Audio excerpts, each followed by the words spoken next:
మాతృభాషనే తప్పనిసరిగా మాట్లాడాలని అందరూ ప్రతిజ్ఞ తీసుకోవాల్సిన అవసరం ఉందని మాజీ ఉపరాష్ట్రపతి వెంకయ్య నాయుడు పిలుపునిచ్చారు. రాజమహేంద్రవరంలోని నన్నయ్య వర్సిటీలో భారతీయ భాషల్లో ఏకరూప శాస్త్రీయ సాంకేతిక పదజాలం అంశంపై నిర్వహించిన కార్యశాలను వెంకయ్య నాయుడు ముఖ్య అతిథిగా హాజరై ప్రారంభించారు. మాతృభాషను, మాతృభూమిని గౌరవించని వాడు మానవుడే కాదని వెంకయ్య అభిప్రాయపడ్డారు. మనం భారతీయులం, మన భారతీయ సాంప్రదాయాలు, మన భారతీయ భాషలు, మన భారతీయ సంస్కృతులు, వాటిని గుర్తించాలా, గౌరవించాలా. మన కుటుంబంలో కూడా మనం పిల్లలకి మాట్లాడేటప్పుడు ఈ మమ్మీ డాడీ మీడి జాడీ కేడి ఈ భాష ఎందుకు అలవాటు చేస్తాడో నాకు అర్థం కావడం లేదు.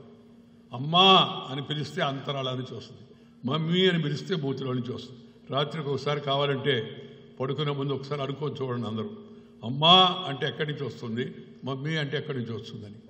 మన భాషలో మాధుర్యం ఉంది, ప్రేమ ఉంది, వాత్సల్యం ఉంది, అనురాగం ఉంది, మమత ఉంది. ఇంత అద్భుతమైన భాషలో మనం మన ఇంట్లో వాడుకోకుండా మన పిల్లలు కూడా మనం చెడగొడుతున్నాం.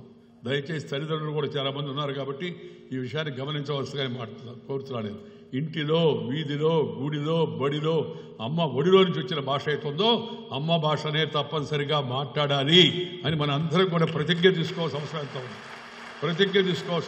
ఉంది. మన భాష వచ్చిన వాడితో మన భాషలో మాడకుండా ఇంకో భాషలో మాడాల్సిన దౌర్భాగ్యం మనకు ఎందుకు వచ్చింది? అందుకని ముందు అమ్మ భాష, ఆ తర్వాత సోదర భాష. మన తమిళ్, కన్నడ, మలయాళం, మరాఠీ, అస్సామీ, పంజాబీ, భోజ్పురి, హిందీ, డోగ్రీ అనేక భాషలు ఉన్నాయి మన భారతదేశంలో. ముందు అమ్మ భాష, తర్వాత మన సోదర భాష, ఆ తర్వాత పరాయి భాష. First mother tongue, afterwards mother tongue, later any other tongue. నీ ఇష్టం దానికి వచ్చిన భాషలో వాడుకో. కాబట్టి ప్రతి ఒక్కరు కూడా మాతృభాషలో మాట్లాడాలి. మాతృభాషను, మాతృదేశాన్ని, మాతృభూమిని, మాతృమూర్తిని గౌరవించిన వాడు మానవుడే కాదు అనే విషయాన్ని మనందరం కూడా గుర్తుపెట్టుకోవాల్సిన అవసరం ఎంతో ఉందని చెప్పి మీ అందరూ కూడా మనం చేస్తున్నాం.